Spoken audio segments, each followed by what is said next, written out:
Hallo meine Lieben, heute wollte ich euch mal zeigen, wie ihr eine süße kleine Pillow-Box als Osterverpackung mit dem Plotter erstellen könnt und wie das Ganze funktioniert, das zeige ich euch gleich.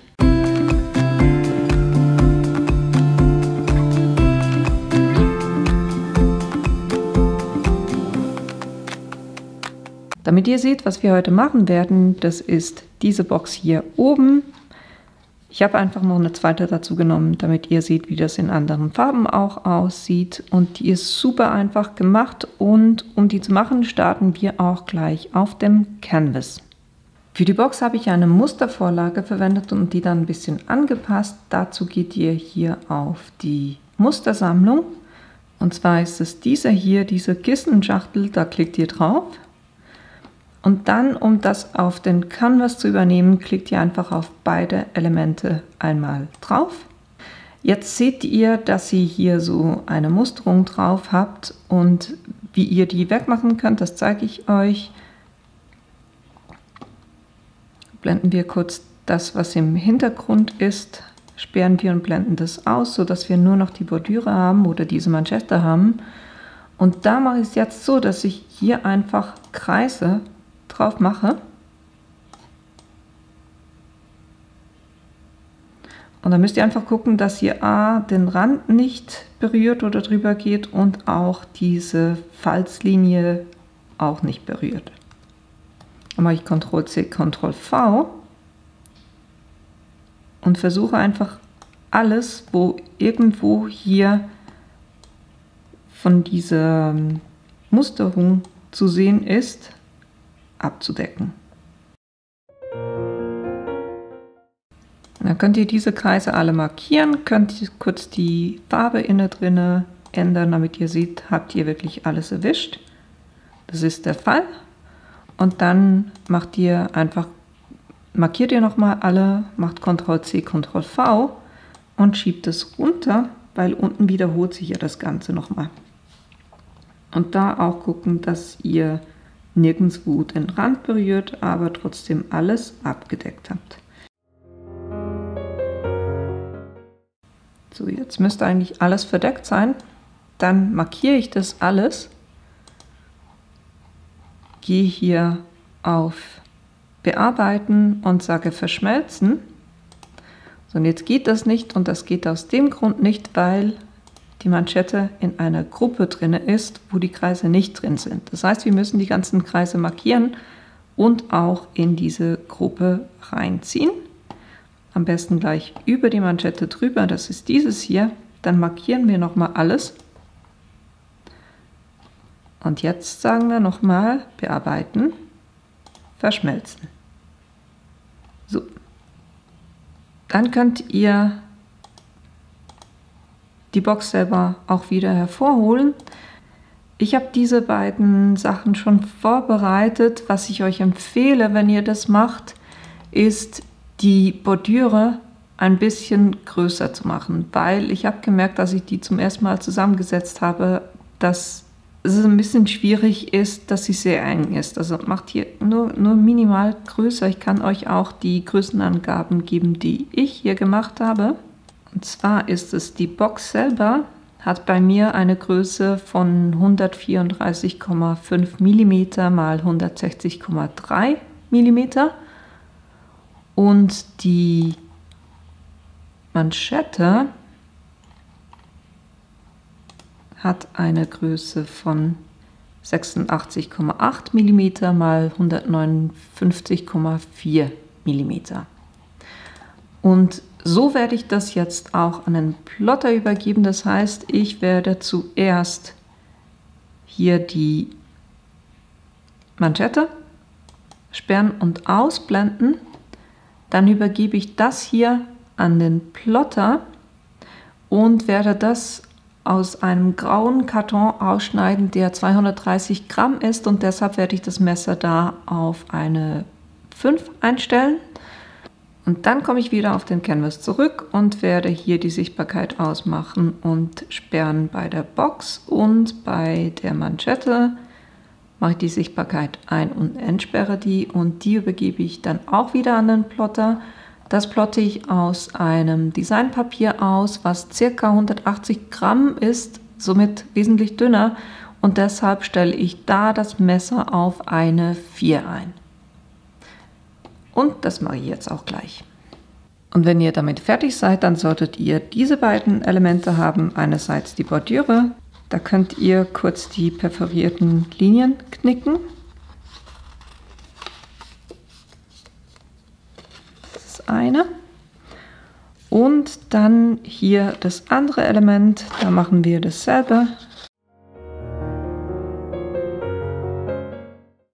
Diese hier mache ich erst, wenn ich die Box zusammengeklebt habe. Das mache ich jetzt auch. Ich werde hier Doppelklebeband verwenden. Jetzt fragt ihr euch vielleicht, warum mache ich das außen an. Es ist nicht so, dass man das so herumlegt, sondern die Lasche verschwindet in der Box drin und deshalb müsst ihr das Doppelklebeband hier oben drauf kleben. So, dann können wir das hier abziehen und die Box ganz einfach drauflegen und festdrücken. So, schon haben wir die Pillowbox fast fertig. Jetzt habt ihr ja hier auf allen 4 Seiten perforierte Linien. Die sind ein bisschen schwierig einzuknicken. Da müsst ihr einfach, fangt am besten oben in der Ecke an, in der einen und in der anderen. Dann könnt ihr der hier, dort wo die perforierte Linie ist, dem so ein bisschen nachhelfen. Ich klicke von innen genau an der Stelle so ein bisschen entgegen, während ich hier vorne versuche, das umzulegen. So. Das ist die eine. Und hier ist es so, die eine hat ja so eine Ausbuchtung, das ist die, die drüber liegt. Die ohne Ausbuchtung ist die, die zuerst quasi eingeklappt wird. Und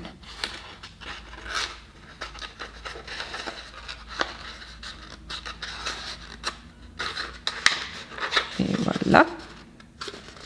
Das ist schon mal die erste Seite. Und dasselbe noch auf der anderen Seite.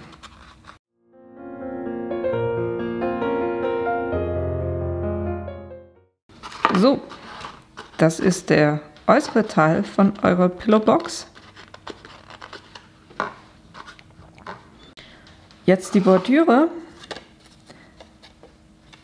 Eigentlich ist die so, dass man die von der Pillowbox auch wegziehen kann, da ich habe die Schachtel so konstruiert, dass man das gar nicht machen muss, sondern die wirklich zur Verzierung da ist und deshalb mache ich das auch mit einem Doppelklebeband an.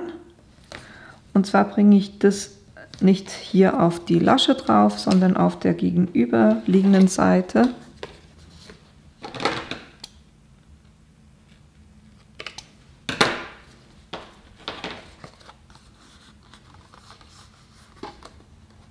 Dann ziehe ich das ab. Dann könnt ihr hier die Box nehmen, das so drum legen. Ich mache es jeweils so, dass, die sind ja beide gegen hinten geknickt quasi. Und genauso bringe ich die Bordüre an, dass sich diese Lasche hinten befindet.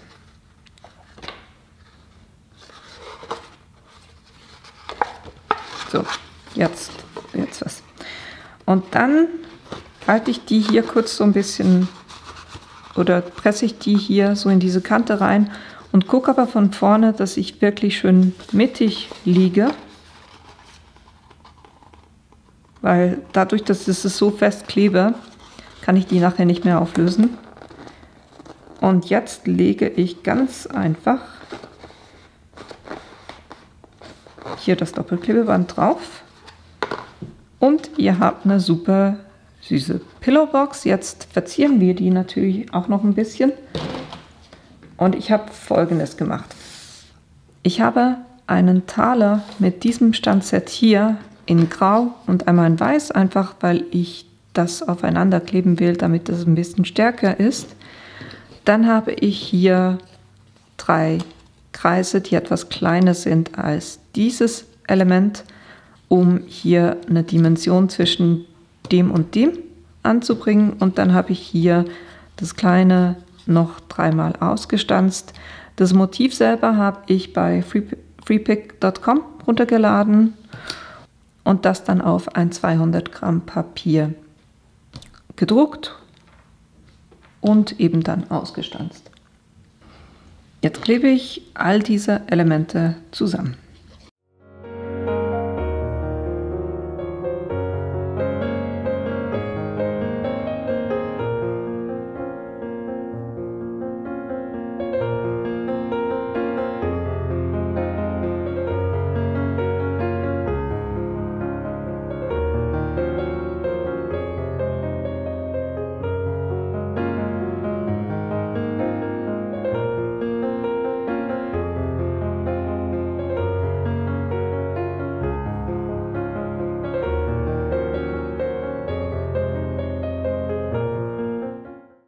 So, jetzt haben wir hier einen wunderbar stabilen Taler. Jetzt mache ich nur einen Strich in der Mitte, hier mit Doppelklebeband.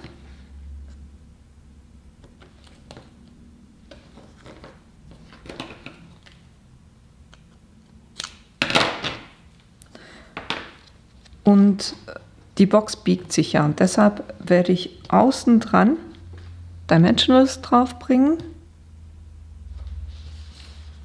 und zwar von diesen großen hier, einfach je 2.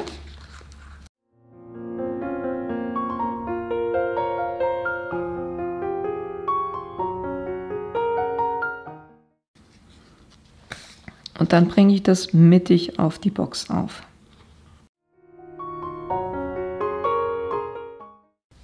So. Das hätten wir einerseits und dann, ich weiß nicht, ob ihr eines meiner Videos schon gesehen habt, wo ich euch gezeigt habe, wie ihr einfach Schlaufen binden könnt, so super kleine Süße. Da nehmt ihr eine Gabel. Dann legt ihr das eine Ende, das darf ruhig ein bisschen kürzer sein, hier drüber. Dann geht ihr mit dem anderen Ende um die ganze Gabel herum, klappt das hier drüber. Dann schiebt ihr das Ganze so ein kleines bisschen hoch und geht mit diesem Ende durch die Mitte der Gabel durch. Dann schiebt ihr es wieder so ein bisschen runter. Könnt ihr euch so ein bisschen anziehen. Dann kommt hier hinten wieder zwischen den beiden Gabeln hoch und dann bindet ihr, also ihr zieht das so ein bisschen an und dann bindet ihr das mit nur einem Knoten. Da braucht ihr gar nicht groß jetzt x Knoten reinzumachen, sondern einer reicht. Und dann drehe ich jeweils die Bänder so, dass mich die Rückseite anguckt, weil das ist effektiv die Rückseite der Schlaufe und zieht das hier wirklich gut fest. Und da kann man auch schon ein bisschen hier die gegen unten ziehen.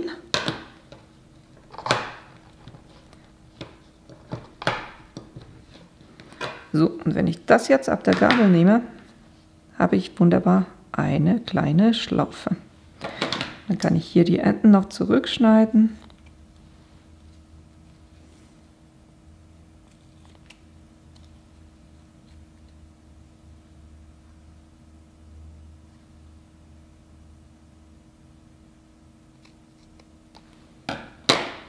So, und dann bringe ich das Ganze hier mit einem Glue Dot auf. Und das sind so wunderbar solche Glue Dots. Jetzt mache ich kurz, dass das alles schon richtig liegt. Und dann gehe ich hier mit diesem Element auf diesen Glue Dot drauf und nehme dem somit von diesem Plastik runter. Jetzt ist der an der Schlaufe dran. Dann könnt ihr diese Schlaufe dort, wo es euch am besten gefällt, anbringen. Ich mache das hier auf den grauen Kreis drauf. Und dann habt ihr wunderbar eine süße kleine Schlaufe drauf. Und das ist eigentlich alles, was ich euch heute zeigen wollte. Ich hoffe, euch hat die Idee gefallen und ihr habt Lust, das Ganze nachzubasteln. Die ganzen Materialien, die ich verwendet habe, die werde ich euch unten in die Links reinstellen. Und wenn ihr meinen Kanal bis jetzt noch nicht abonniert habt, dann tut das doch bitte, weil das hilft mir tatsächlich auch. Und wenn ihr keines meiner Videos verpassen wollt, dann klickt auch auf das kleine Glöckchen unten. Und ich hoffe, wir sehen uns in einem meiner nächsten Videos wieder. Bis bald!